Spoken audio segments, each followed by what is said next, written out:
अस्सलामुअलैकुम स्टूडेंट्स, उम्मीद करता हूँ आप लोग खैरियत से होंगे। हाज़िर हूँ ME इंग्लिश सेंटर से।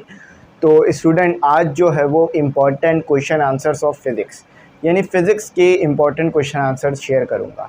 अच्छा, ये बात बता दूँ कि ये जो मैं इम्पॉर्टेंट क्वेश्चन आंसर्स या इम्पॉर्टेंट MCQs न्यूमेरिकल्स की जो सीरीज़ चला रहा हूँ, जिसमें इम्पॉर्टेंट चीज़ें आपके साथ शेयर कर रहा हूँ, ये ज़्यादा लंबी सीरीज़ नहीं होगी, 1 से 2 हफ़्ते में कंप्लीट हो जाएगी।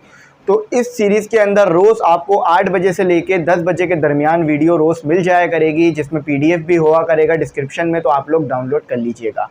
और साथ ही साथ इंस्ट्रक्शन भी होंगी कि किस तरह से PDF को देखना है, किस तरह से तैयारी करनी है ताकि नंबर नहीं कटें। तो आज जो है वो क्वेश्चन आंसर शेयर करूँगा, यानी क्वेश्चंस होंगे और वो सॉल्व भी कोशिश करूँगा कि सॉल्व भी शेयर करूँ। अच्छा, ये बात याद रखिएगा, गैस पेपर मैंने शेयर नहीं किया है अभी तक। गैस पेपर अलग शेयर करूँगा, तो वो जो है अलग होगा, ठीक है। गैस पेपर सिर्फ क्वेश्चन बेस होगा, यानी उसमें सिर्फ जो है वो क्वेश्चन होंगे, सॉल्व नहीं होंगे। लेकिन ये जो सीरीज़ में चीज़ें शेयर कर रहा हूँ, इसमें जो है वो आपके पास सॉल्व भी होता है, तो आप इजीली तैयारी कर सकते हैं। अच्छा, यहाँ पर एक बात मैं बता दूँ आपको कि बहुत से बच्चे सोच रहे हैं कि इसकी फ़ीस है, तो इसकी कोई फ़ीस नहीं है। डिस्क्रिप्शन में लिंक है, जाके डाउनलोड कर लीजिएगा। हज़ारों बच्चे हमें देखते हैं, तो कुछ बच्चों के जो हैं वो सवालात उठ सकते हैं, तो इसीलिए मैंने यहाँ पर ये बता दिया है कि इसकी कोई फ़ीस नहीं है, आप डिस्क्रिप्शन में जाके डाउनलोड कर लीजिएगा। अच्छा, यहाँ पर अब जो है वो बात कर लेते हैं कि इन क्वेश्चन आंसर्स की आपने तैयारी किस तरह से करनी है। हर बार ये कहता हूँ और दोबारा कहूँगा कि आपको अगर मैं कोई चीज़ दे दूँ और उसका इस्तेमाल नहीं बताऊँ, तो वो किसी भी फ़ायदे की नहीं है आपके लिए। तो इंशाल्लाह यहाँ पर जो है मैं आपको इसका फ़ायदा भी जो है वो बता दूँगा। अच्छा देखिए, यहाँ पर जो है हमारे पास सेक्शन सी और सेक्शन बी अलग अलग होते हैं, ठीक है। कभी कभार सेक्शन बी के कुछ क्वेश्चन सेक्शन सी में भी आ जाते हैं, क्योंकि सेक्शन सी जो है आपके पास वो कभी कभार पार्ट्स में बनकर आ जाता है, या कभी कभार डायरेक्ट क्वेश्चन आ जाता है एक एक कर कर। तो हमारे टाइम पे तो अक्सर पार्ट्स में आता था, लेकिन आपके टाइम पे ये आसानी कर दी गई है कि क्वेश्चन डायरेक्ट आ रहा है। डायरेक्ट आ रहा है, इससे मुराद के एक ही क्वेश्चन है और उसमें से ही आपने जवाब देना है, यानी इसके एक क्वेश्चन के मज़ीद पार्ट्स नहीं होंगे, तो थोड़ी आसानी हो गई आपके लिए।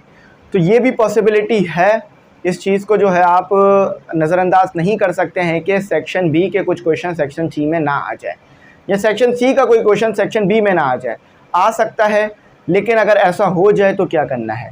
फॉर एग्ज़ाम्पल कि आपके पास कोई ऐसा क्वेश्चन जो है वो सेक्शन बी का सी में आ गया है, जो कि छोटा जवाब था जिसका, यानी जिसका जवाब जो है वो ज़्यादा से ज़्यादा आधे पेज का था। अब आपको पता है ना कि लॉन्ग क्वेश्चन का जवाब आप आधे पेज का देंगे तो वो उसके आपको नंबर अच्छे नहीं मिलेंगे।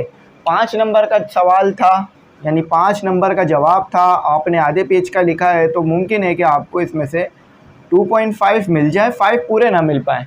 क्यों? क्योंकि आपने जवाब कम लिखा है, ठीक है। आपका लॉन्ग क्वेश्चन भी उतना ही बड़ा है जितना शॉर्ट क्वेश्चन था, और अक्सर ऐसा भी होता है कि शॉर्ट क्वेश्चन इतना लेंदी आ जाता है डिफ़ाइन करने में कि वो जो है आपके पास लॉन्ग क्वेश्चन ही लग रहा होता है। फॉर एग्जांपल, आपके पास एक क्वेश्चन आ गया जिसमें आपने जो है वो काइनेटिक एनर्जी को बताना था और साथ ही साथ डेरिवेशन लिखनी थी। अब उसकी डेफिनेशन देंगे, स्टेटमेंट देंगे, डेरिवेशन लिखेंगे, तो वो कम से कम 1.5-2 पेज पे तो जाएगी, या एक पेज पे कम से कम आएगी अगर बहुत शॉर्ट करके लिख रहे हैं। तो काइनेटिक एनर्जी का सवाल आपके पास शॉर्ट में भी आ सकता है, लॉन्ग में भी आ सकता है। हाँ, लेकिन ऐसा नहीं होगा कि न्यूमेरिकल जो है वो उठकर शॉर्ट में आ जाए, या न्यूमेरिकल जो है वो उठकर जो है वो लॉन्ग में आ जाए, यानी न्यूमेरिकल का सेक्शन अलग आएगा, न्यूमेरिकल जो है वो न्यूमेरिकल सेक्शन में ही मिलेगा। हाँ, लेकिन ये चीज़ भी है कि न्यूमेरिकल जो है वो आपके पास MCQs में आ सकता है। इससे पहले वाली वीडियो में मैंने फ़िज़िक्स के इम्पॉर्टेंट MCQs और न्यूमेरिकल के बारे में बात की थी, यानी न्यूमेरिकल अगर MCQs में आ जाए तो कैसे करना है, सॉल्यूशन क्या है, बहुत डिटेल में बात की थी, क्योंकि बच्चे वो गलतियाँ कर रहे थे। तो मैंने कहा ये तमाम स्टूडेंट्स को बता दूं कि जो स्टूडेंट्स इस चीज़ को आगे जाके करें तो वो ये गलतियाँ ना करें। तो बहुत ज़्यादा उससे बच्चों को फ़ायदा रहा और बहुत हज़ारों में बच्चों ने उसमें देखा। यानी आपको पता है कि हमारे हज़ारों सब्सक्राइबर हैं, लाखों व्यूवर्स हैं, मिलियंस में लोगों ने हमें देखा है। तो ऑथेंटिक चीज़ ही आप तक मैं पहुँचाता हूँ तमाम रिसर्च के बाद। अच्छा, अब मैं आपको यहाँ पर एक बात बता दूँ कि आपको बज़ाहिर लगता होगा कि ये वीडियो जो मैं आपके लिए बनाता हूँ बहुत जल्दी बन जाती होंगी, लेकिन ऐसा नहीं है। इन वीडियोस को बनाने के लिए तमाम जो है वो अरेंजमेंट करनी पड़ती हैं, उसमें 1-1.5 घंटा आराम से निकल जाता है। फिर PDF आपके लिए बनाने पड़ते हैं, फिर PDF बनाने से पहले रिसर्च, ठीक है। ऐसा नहीं है कि कोई भी चीज़, कोई भी सवाल उठाकर आपको ऐसे ही दे दिया मैंने। हज़ारों बच्चों ने देखना है, खुदा न खास्ता 1-2 गलतियाँ भी हो गई तो वो हज़ारों बच्चों तक जाएगी और बच्चे फिर वही गलती पेपर में दोहरा देंगे, तो नंबर हमारी वजह से बच्चों के कट जाएंगे। तो जब हम ये बता रहे हैं कि आपके नंबर नहीं कटें, तो ऐसा कैसे हो सकता है कि हम खुद ही ज़रिया बन जाएं आपके नंबर कटने का। तो ये चीज़ें मैं बहुत ध्यान रखता हूँ, बहुत रिसर्च के बाद, बहुत मेहनत के बाद वीडियोस आपके लिए अपलोड करता हूँ। और आपने देखा होगा कि ऑथेंटिसिटी जो है उसको मैं पूरी तरह फॉलो करता हूँ। यानी ऑथेंटिक चीज़ें, जो मयारी चीज़ें होती है ना, जो आप जिस पे आँख बंद करके भरोसा कर सकें, ऐसी चीज़ें आपके लिए लाता हूँ। तो इसी का जो है वो फल है, समर है कि हमें हज़ारों बच्चों ने सब्सक्राइब कर रखा है। लेकिन अगर आप इसे मज़ीद सपोर्ट करेंगे तो ये आगे भी इम्प्रूव होगा चैनल, ठीक है।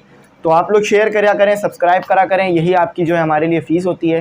यानी आप अगर हमें फ़ीस देना चाहते हैं तो इस तरह दे सकते हैं कि सब्सक्राइब, शेयर, लाइक और सपोर्ट। और हो सके तो अपनी दुआओं से भी आगा, अपनी दुआएं जो हैं वो कमेंट सेक्शन में मैसेज कर दिया करें और अपनी दुआओं में हमें याद रखा करें, मुझे तो याद रखा करें।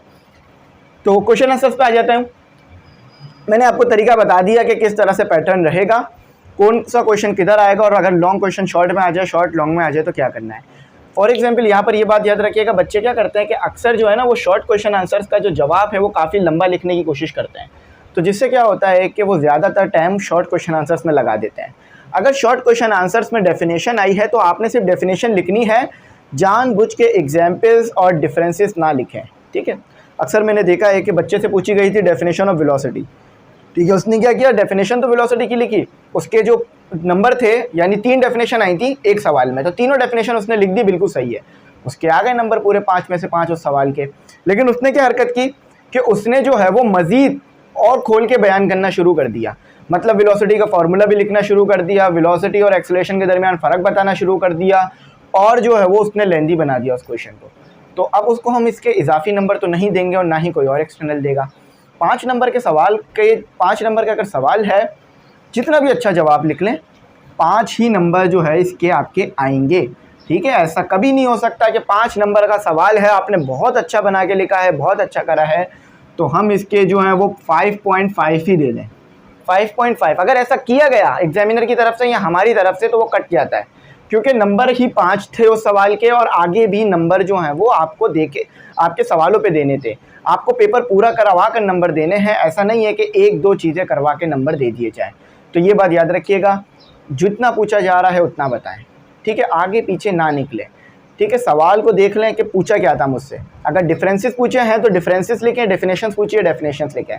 यहाँ पर गलती ना कीजिएगा, बहुत ज़्यादा मिस्टेक आती हैं और फिर ना चाहते हुए भी उन बच्चों के नंबर काटने पड़ जाते हैं जो बहुत अच्छे पढ़ने वाले होते हैं, ठीक है। हमें क्योंकि आपको पता है कि ये रूल्स हैं कि अगर 5 नंबर हैं तो 5 ही दिए जाएँ। अब फॉर एग्जांपल ये समझ लीजिए कि आप कोई चीज़ खरीदने गए, ये पेन खरीदने गए, मार्केट में, पूरी मार्केट में ये पेन 10 रुपये का मिलता है, ये 50 रुपये का मिलता है, ठीक है, ऑथेंटिक इसकी प्राइस बताते हैं। तो पूरी मार्केट में ये पेन, ये मार्कर 50 रुपये का मिलता है। तो अब आप ऐसा तो नहीं करेंगे कि मैंने आपसे बहुत अच्छी तरीके से बात की, आपको जो है वो चाय ऑफ़र की अपनी दुकान पे, तो आप इस 50 रुपये का पेन मेरे से 100 रुपये या 1000 रुपये का ले जाएं, नहीं करेंगे ना। तो इसी तरह से ये भी है कि आप जितना भी अच्छा जवाब लिख लें, अगर उसके 5 नंबर हैं तो अनफॉर्चुनेटली हमें आपको 5 ही देने पड़ते हैं। हाँ, बस ये है कि आपकी जो है वो इज़्ज़त हमारे दिल में बढ़ जाएगी, टीचर के दिल में, कि बच्चे ने बहुत कोशिश की, लेकिन नंबर उसके हम 5 से ज़्यादा आपको नहीं दे सकेंगे। तो ठीक है, ये बात मैंने आपको बता दी कि अगर 5 नंबर का सवाल है 5 नंबर में रखिए उसे। अच्छा, अब 15 नंबर का सवाल है, सॉरी अब जो है वो 7-8 नंबर का सवाल है, लॉन्ग की बात कर रहा हूँ, ठीक है। तो अब आपने बहुत छोटा जवाब लिखा है, लेकिन लिखा टू द पॉइंट है, बात बिल्कुल सही बयान की है। और लॉन्ग सवाल जो कि हम सोच रहे थे कि 1-1.5 पेज का होना चाहिए, लेकिन आपने क्या करा, उसे कम से कम करके आधे पेज पे ले आए या 4-5 लाइनों में ले आए। तो ना चाहते हुए भी जितना भी अच्छा आपने लिखा हो, जितना भी अच्छी वर्डिंग इस्तेमाल की हो, जितनी भी अच्छी ग्रामर, जितने भी अच्छे लॉजिक इस्तेमाल किए हों, हम उसके आपको नंबर ज़्यादा नहीं दे सकेंगे अगर आपने उसका जवाब कम लिखा है। तो हम कितने दे देंगे आपको, ज़्यादा से ज़्यादा 4 दे देंगे, ठीक है, या ज़्यादा से ज़्यादा आपको 5 दे देंगे। भी तो बहुत ज़्यादा हो गया 5, लेकिन 4 तक ही रखेंगे, ठीक है। या ज़्यादा से ज़्यादा आपको, कम से कम आपको 2-3 दे देंगे, पूरे नहीं मिल पाएंगे। क्यों? क्योंकि उसका जवाब थोड़ा ज़्यादा चाहिए था, ठीक है, डेरिवेशंस चाहिए थी, एग्जाम्पल्स चाहिए थी, थोड़ी चीज़ें ज़्यादा चाहिए थी, ठीक है। और अक्सर ये बात जो है वो बता दी जाती है क्वेश्चन में कि डिटेल में लिखें, डिस्क्राइब इन ब्रीफ या गिव इन ब्रीफ, ये लिखा हुआ होता है आपको अक्सर ये। तो इस चीज़ का ध्यान रखिएगा आप लोग। डेरिवेशन लिखी हुई हो तो डेरिवेशन पूरी कीजिएगा।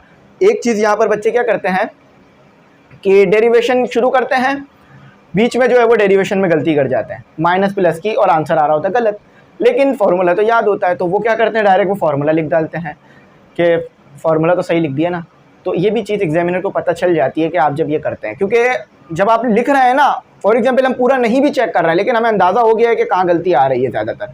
अगर एक माइनस की भी गलती एग्जामिनर ने पकड़ ली और आपका आंसर जो है ड्राइव फार्मूला बिल्कुल सही आया हुआ है लेकिन ऊपर गलती ने उसने पकड़ ली है, तो यहाँ भी नंबर कट जाएंगे। ठीक है, तो इन चीज़ों का ध्यान रखिएगा। जो गलती आप करते हैं मैंने आपको बता दी, और मज़ीद गलतियाँ इंशाल्लाह आगे बताता रहूँगा। ये याद रखेंगे तरीक़ेकार, तो नंबर इंशाल्लाह अच्छे आएंगे। ठीक है, तो टाइम पूरा हो गया वीडियो का। उम्मीद करता हूँ बात समझ में आ गई होगी। चैनल सब्सक्राइब कीजिएगा, बेल आइकन प्रेस करिएगा। ग्रुप में ऐड होना चाहें तो व्हाट्सएप पे कांटेक्ट कीजिएगा। नोट्स चाहिए हो तो व्हाट्सएप पे कांटेक्ट कीजिएगा। नोट्स तमाम सब्जेक्ट के बन गए। 400 फ़ीस रखी है। ग्रुप में ऐड होने की फ़ीस एक बार देनी है, जिसमें आपको तमाम चीज़ें मिल जाएंगी। तो कई 100 बच्चे हमारे ग्रुपों में ऐड हैं। आप भी ऐड होना चाहें तो आप भी पार्टिसिपेट उसमें कर सकते हैं। Thanks for watching. अल्लाह हाफिज़। अपनी दुआओं में मुझे ज़रूर याद रखें।